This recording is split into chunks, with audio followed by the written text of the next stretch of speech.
Hello everyone. मैं आपके साथ डिस्कस कर रही थी क्लास 9th का 4th chapter working of institution, जिसमें मैं आप सभी को ऑलरेडी पार्लियामेंट के बारे में मैं बता चुकी थी, उसके बेसिक्स क्या हैं उसके बारे में मैं बता चुकी थी ऑलरेडी। तो आज हम यहाँ पे डिस्कस करने वाले हैं कि हाउसेस ऑफ पार्लियामेंट। अब हाउसेस ऑफ पार्लियामेंट में हम डिस्कस करेंगे, दैट मीन्स कि हम इसके दोनों ही हाउसेस, लोकसभा एंड राज्यसभा को भी हम यहाँ पर डिस्कस करेंगे। अब जैसे कि कोई भी जो पार्लियामेंट होती है उसको क्या किया जाता है, उसको डिवाइड किया जाता है 2 पार्ट्स में, जिसको हम या तो चैम्बर या हाउसेस के नाम से जानते हैं। ठीक है, तो हम यहाँ पर इंडियन पार्लियामेंट को थोड़ा सा समझेंगे और ये मैंने कुछ अलग अलग करके इनके बारे में लिखा गया है। तो सबसे पहले हम आते हैं यहाँ पर लोकसभा पे। लोकसभा क्या है? Houses of people. लोकसभा को हम यहाँ पे किसके नाम से जानते हैं? Houses of people. क्यों? क्योंकि जो लोकसभा में जो मेंबर्स होते हैं वो क्या होते हैं, वो वही लोग होते हैं जिनको हम लोग क्या करते हैं, अपने द्वारा जो है चुनते हैं। वो हमारे लीडर्स के तौर पे चुने जाते हैं, वही जिनको हम लोग वोट दे के चुनते हैं, वही लोग क्या होते हैं, लोकसभा के मेंबर्स होते हैं। और इसी के साथ साथ वो जो भी वर्क करते हैं वो लोगों के हित को ध्यान में रख करके किया जाता है। मतलब ये जो हम बात करेंगे अगर इसकी, तो ये पूरे हम इसके किसके तौर पे कहेंगे, पूरे सेंटर के हिसाब से करेंगे कि ठीक है ना। देन इसका जो सेकंड पॉइंट जो आता है, और सॉरी इसको हम ना कंपैरिजन वे में करते हैं। मैं एक एक को डिस्कस करने की वजह अगर आपको कंपैरिजन वे में इसको बताऊंगी तो ये शायद ज़्यादा अच्छे तरीके से आपको समझ में आ जाए। तो जहां हमारा जो लोकसभा है उसको जाना जाता है हाउसेज ऑफ पीपल के नाम से, जैसे कि मैंने अभी बताया, क्योंकि यहाँ पर जो मेंबर्स होते हैं वो इलेक्ट किए जाते हैं किसके ज़रिए? पीपल्स के ज़रिए, यानी आम जनता के द्वारा। इसीलिए इसको यहाँ पर हाउसेज ऑफ पीपल के नाम से जाना जाता है। तो हम इस तरफ आते हैं राज्यसभा में। राज्यसभा में अगर देखा जाए तो ये क्या होता है? Council of state. मतलब ये स्टेट लेवल के ऊपर जो राज्यसभा के जो प्रत्याशी होते हैं वो कौन होते हैं? वो स्टेट लेवल से इनको क्या किया जाता है? चुने जाते हैं। ये काउंसिल जो स्टेट लेवल की जो काउंसिल होती है ये उसके मेंबर्स होते हैं। तो सेकंड जो इसमें पॉइंट आता है कि जो लोकसभा के मेंबर्स होते हैं वो क्या होते हैं? Directly elected by the peoples. अब directly elected by the peoples का क्या मतलब है? मतलब आप लोगों ने जब चुनाव देखे होंगे तो चुनाव के दौरान जिन मेंबर्स को हम लोग चुनते हैं, मतलब जब चुनाव होता है उसमें कुछ प्रत्याशी भी उतरते हैं या नहीं उतरते हैं, जो लीडर्स, तो उन लीडर्स को हम लोगों ने जो वोट दिए होते हैं और जो हमारे द्वारा चुने जाते हैं, तो वही सब लोग क्या होते हैं? लोकसभा के मेंबर होते हैं। और उन्हीं को हम यहाँ पर किसके नाम से भी जानते हैं? डायरेक्टेड इलेक्टेड मेंबर्स के नाम से भी जानते हैं, क्योंकि इन्हें लोगों के द्वारा डायरेक्ट जो है वो चुना जाता है। तो दूसरी तरफ हम आते हैं यहाँ पर राज्यसभा में। अब राज्यसभा क्या होती है? Elected indirectly. इसके जो मेंबर्स होते हैं वो इनडायरेक्टेड इलेक्ट होते हैं। कैसे?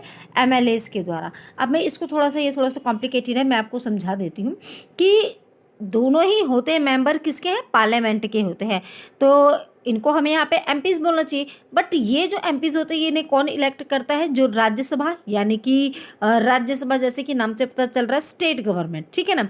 स्टेट गवर्नमेंट में जो एमएलए होते हैं ना, मेंबर ऑफ लेजिस्लेटिव असेंबली, जी हाँ, तो ये उन्हीं मेंबर्स के जरिए इनको क्या किया जाता है? यहाँ पर चुना जाता है राज्यसभा के मेंबर्स को। अब क्योंकि वहाँ पर हम लोग तो नहीं गए चुनने के लिए, इन्हें किसके द्वारा चुना गया? उन एमएलएस के द्वारा चुना गया, जिन एमएलएस को हमने क्या किया है? डायरेक्ट वोट दे करके चुना है। अब उन्हें हमने, एमएलए को किसने चुना? हमने चुना। और उन्हीं एमएलएस ने पूरी पब्लिक के बिहाफ पर किसे चुना? राज्यसभा के मेंबर्स को। तो ये इस तरीके से हम यहाँ पे कह सकते हैं कि हमारे द्वारा ना चुने जा करके, बल्कि कि इनडायरेक्टली इनको यहाँ पर चुना गया है। थर्ड जो पॉइंट इसमें आता है, exercise the real power on the behalf of people. अब क्योंकि लोकसभा की बात हो रही है तो लोकसभा क्या है? ये है हाउसेज ऑफ पीपल। ये लोगों का अपना हाउस है, उसके तौर पे इसको जाना जाता है। अब क्योंकि इसे लोगों के द्वारा डायरेक्ट चुना जाता है, इसलिए जो भी काम करेगी, इसको जो भी पावर्स मिलेगी वो किसके बिहाफ में मिलेगी? कॉमन पीपल्स के बिहाफ में मिलेगी। क्या आपने देखा है कि कभी आम जनता उठ करके संसद में गई है, उसने अपने अधिकारों के लिए, अपने जो है बड़े से बड़े मुद्दा हो चाहे छोटे से छोटा मुद्दा हो, उसके लिए उसने कभी जा कर के संसद में वो बैठा है या उससे उन्होंने मांग की है?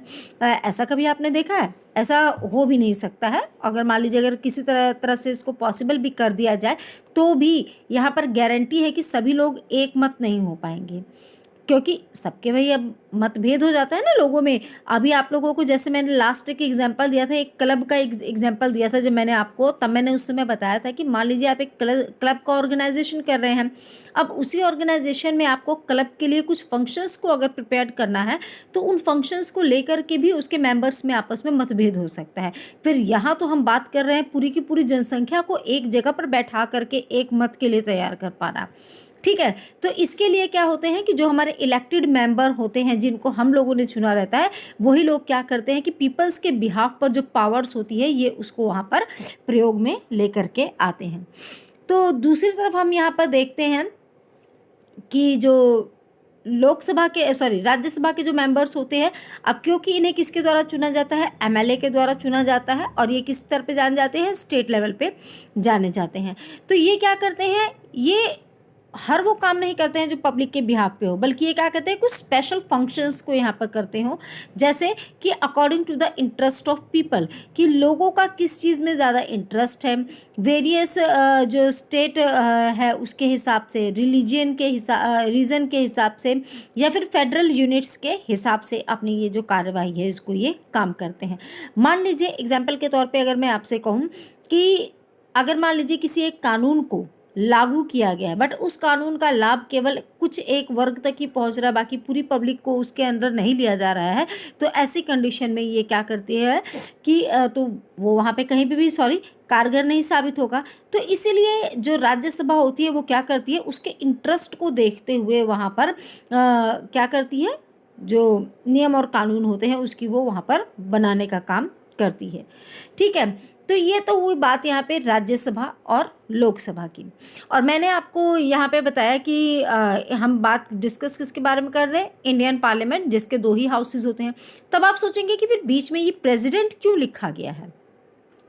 तो मैं आपको बता दूं कि प्रेसिडेंट बेशक जो है ये कोई हाउस नहीं होता है, बट फिर भी इनका एक महत्वपूर्ण योगदान होता है हमारे इस पार्लियामेंट में।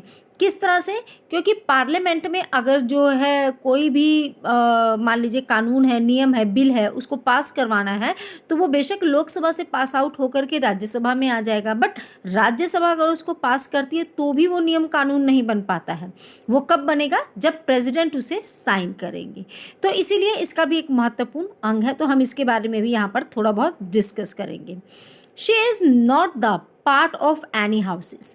यहाँ ये क्या है कि जो प्रेसिडेंट है वो किसी भी हाउस का पार्ट नहीं होते हैं। जस्ट बिकॉज यहाँ पे अब आप सोचेंगे कि यहाँ पे हमने शी क्यों कहा, ही क्यों नहीं यूज़ किया? तो इसके पीछे का रीज़न मैं आपको बता देती हूँ। क्योंकि प्रेसिडेंट की जो सीट है ज़रूरी नहीं है कि वो मेंस के लिए ही हो। यहाँ पे हमने देखा है कि वुमेंस भी उस सीट को क्या करती है? वो ऑक्यूपाई कर सकती है, उसके ऊपर वो अपना कब्जा या अधिकार जो भी है वो जता सकती है। तो ऐसी कंडीशन में प्रेसिडेंट के लिए यहाँ पर शी यूज़ किया गया। अब क्योंकि ये दोनों ही हाउसेज में से किसी एक का पार्ट नहीं है, तो यहाँ पर वो क्या कर सकता है? तो किस तरीके से ये योगदान देता है अपना?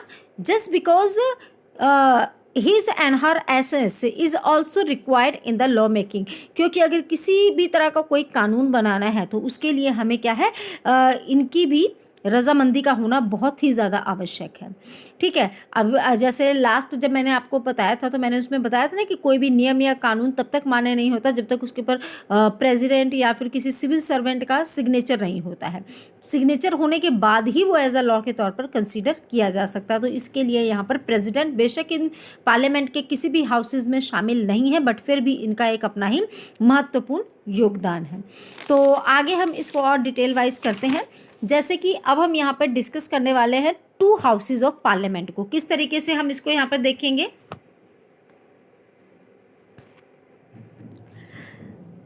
अभी तक हमने देखा कि जो दोनों हाउसेस थे वो किसके द्वारा चुने जाते थे? वो डायरेक्ट चुने गए, इनडायरेक्ट चुने गए, वो क्षेत्रीय तौर पे वर्क करते हैं, वो पूरे सेंट्रल राज्य के सेंट्रल के हिसाब से वो वर्क करते हैं। हमने अभी तक इसके बारे में सुना। अब कुछ हम जो बेसिक देखेंगे कि लोकसभा और राज्यसभा में कुछ जो बेसिक होता है वो हम यहाँ पे देखने वाले हैं। तो यहाँ मैंने कुछ पॉइंट लिखा है, हम इसे वन बाय वन करके यहाँ पर डिस्कस करेंगे। सबसे पहले हम आते हैं टोटल नंबर्स ऑफ मेंबर।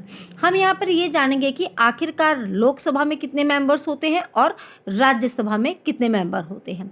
तो आप देखेंगे कि मैंने यहाँ पे 543 प्लस 2 करके रखा है यहाँ पर। ऐसा क्यों? क्योंकि हमारे जो टोटल जो मेंबर्स होते हैं लोकसभा के वो कितने होते हैं? वो होते हैं 543।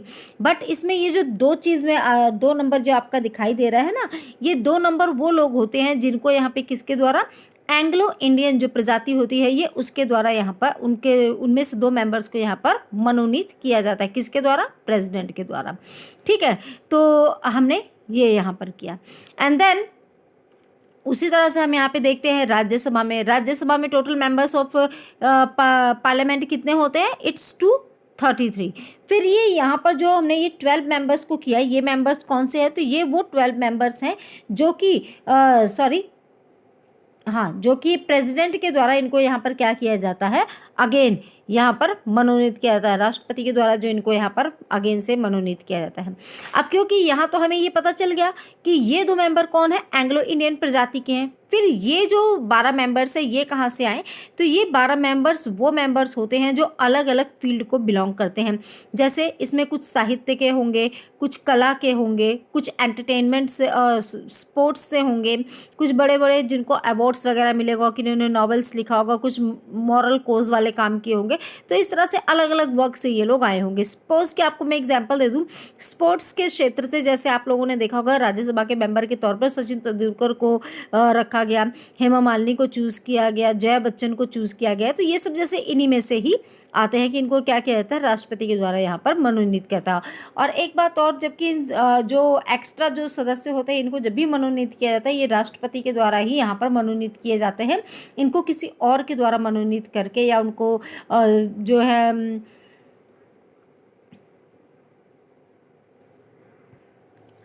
करके उन्हें यहाँ पर नहीं लेके आया जा सकता है। तो सेकंड ऑप्शन पे हम जाते हैं। सेकंड ऑप्शन क्या है? Who elects the members. अब यहाँ पर हम देखेंगे कि आखिर इन मेंबर्स को कौन इलेक्ट करता है।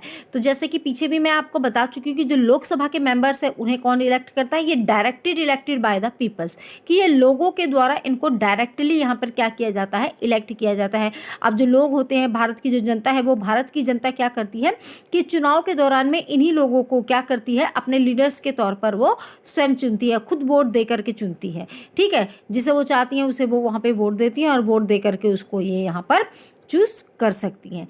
देन इसी के साथ साथ जो राज्यसभा के जो मेंबर्स होते हैं वो क्या होते हैं, इनडायरेक्टली चूज होते हैं। किसके द्वारा? एमएलएस के द्वारा, जैसे कि मैं पीछे आपको ऑलरेडी बता चुकी हूँ।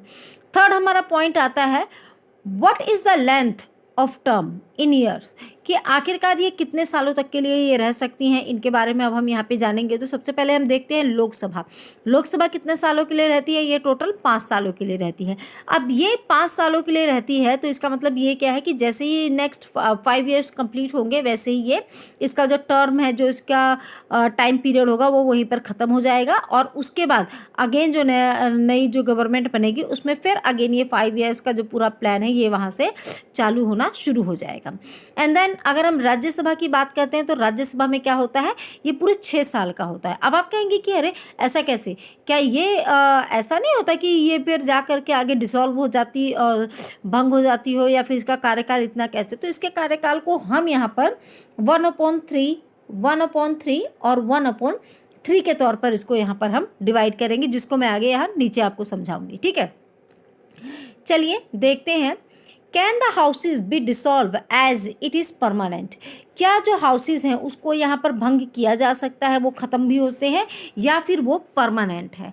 तो इसमें हम सबसे पहले यहाँ पे स्टडी करेंगे किसके बारे में, लोकसभा के बारे में। Yes, it is dissolve after 5 years, क्योंकि जो आपने देखा होगा कि जब चुनाव आते हैं, जैसे कि अभी आने वाला है 2022 चल रहा है, इसमें जो अभी चुनाव होने वाले हैं उसमें क्या होगा कि 5 ईयर टर्म्स का पूरा होने के बाद अगेन यहाँ पर चुनाव किया जाता है और जो नई गवर्नमेंट जो बनती है फिर वो अगले 5 सालों के लिए राज करती है, ठीक है ना। तो इसी वजह से शायद इसको जनता का राज भी कहा जाता है, क्योंकि ये क्या होती है, इसको हर 5 साल के बाद जो होती है, आपने देखा होगा कभी कभार जो गवर्नमेंट भी बदल जाती है वो इसी कारण से होती है कि अगर जनता संतुष्ट नहीं है तो वो 5 साल के बाद अपने डिसीजन पर पछताने की बजाय उस डिसीजन को वहाँ बदल करके एक अच्छे उम्मीदवार को भी उतार सकती है मैदान में। तो इस तरीके से हमने यहाँ पे क्या देखा कि हर 5 साल के बाद क्या होती है, ये डिसॉल्व हो जाती है। तो इस वजह से ये क्या हुई, परमानेंट नहीं हुई, क्योंकि जब 5 साल के बाद इसके पूरे के पूरे जो एमपीज़ हैं, एमएलएज हैं, उन सबको वापस अगेन एंड अगेन पूरा बदल ही दिया जाता है तो फिर वो परमानेंट तो हो नहीं सकती है। और बात करते हैं अब राज्यसभा की। तो राज्यसभा में देखा जाए तो ये हाउस क्या होता है, ये हाउस परमानेंट होता है। अब आप पूछेंगे परमानेंट क्यों होता है, क्या इसके सदस्य रिटायर नहीं होते हैं? ज़रूर होते हैं। जो आपको मैंने ये बोला था ना कि मैं इसके साथ में समझाऊंगी, तो जो मैंने ये 1/3 एंड 1/3 का ये जो डिवीज़न किया है, इसको 3 पोर्शन में बांटा है। तो इसमें मैं बता दूं कि एवरी 2 ईयर्स हर 2 साल के बाद क्या होते हैं, जो राज्यसभा के जो मेंबर्स होते हैं उसमें से क्या होता है, 1/3 जो मेंबर्स होते हैं ये क्या होते हैं, अपने पद से उनको रिटायर कर दिया जाता है। जी हाँ, हर 2 साल के बाद राज्यसभा के मेंबर्स को अपने पद से रिटायर कर दिया जाता है। तो इसमें से मान लीजिए 3 पोर्शन में जब मैंने बांटा है तो इसमें से क्या हुआ, 1/3 मेंबर्स गए तो इनकी जगह कौन आए, अगले नए 1/3 मेंबर आ गए। फिर उसके बाद फिर जब इलेक्शन हो 2 साल के बाद फिर इसी तरह से प्रोसेस लाया जाता है, फिर अगले जो है 1/3 मेंबर्स रिटायर होते हैं, इनकी जगह नए मेंबर आ जाते हैं। फिर जो तीसरे हर 6 ईयर के बाद जो अगले जो मतलब 1/3 मेंबर बच जाते हैं वो भी जब रिटायर होते हैं अपने पद से तो उनकी जगह पे अगेन नए मेंबर्स आ जाते हैं। अब ऐसा क्यों है, ऐसा क्यों नहीं होता कि जैसे कि जब लोकसभा की तरह इसको भी एक ही साथ ही हटा दिया जाए और एक ही साथ नए बना दिया जाए। तो मैं आपको बता दूं इसके पीछे भी एक कारण है। वो कारण क्या है कि जिस तरह से हम जानते हैं कि एक टाइम पीरियड ऐसा आता है लोकसभा चुनाव के दौरान पे कि जब इनके सभी मेंबर्स क्या होते हैं, अपने पद से ये हट जाते हैं। क्यों? क्योंकि जब नई जो गवर्नमेंट बनेगी वो फिर अगेन अपने अपने मेंबर्स को वहाँ पे चुनना शुरू करेगी। इस समय पे लोकसभा ना कोई नियम बना सकती है ना कोई कानून बना सकती है। अब क्यों? क्योंकि 5 साल के बाद ये डिसॉल्व हो जाती है, मतलब ये भंग हो जाती है। ठीक है, आप इसको इस तरह से समझ लीजिए। तो उस समय पे क्या होता है, क्या उस समय क्या कोई नया कानून या नियम नहीं आते? ज़रूर आते हैं, लेकिन वो कानून और नियम बनाने का काम कौन करती है यहाँ पर? उस समय राज्यसभा। जिस समय लोकसभा के सभी मेंबर एक ही समय पे डिसॉल्व हो जाते हैं उस समय राज्यसभा परमानेंट होने की वजह से जो इसके मेंबर्स होते हैं वो उस समय देश का कार्यभार को संभालते हैं। कोई नियम कानून कुछ भी अगर लागू करना है, उसको बनाना है, तो ये काम किसके द्वारा किया जाता है? राज्यसभा के द्वारा किया जाता है। और इसीलिए राज्यसभा के सभी मेंबर्स को एक ही समय में एक साथ पे उनको डिसॉल्व नहीं किया जा सकता है। आई होप आपको ये लेक्चर यहाँ पे समझ में आया हो। इसके आगे जो है इन सभी चीज़ों के बारे में मैं आपको अलग अलग तरीके से भी बताया जाएगा। तो तब तक के लिए आप इसी को रिवाइज कीजिए। अगर कुछ ना समझ में आया हो तो आप मुझे ज़रूर पूछ सकते हैं। ठीक है, have a good day to all of you.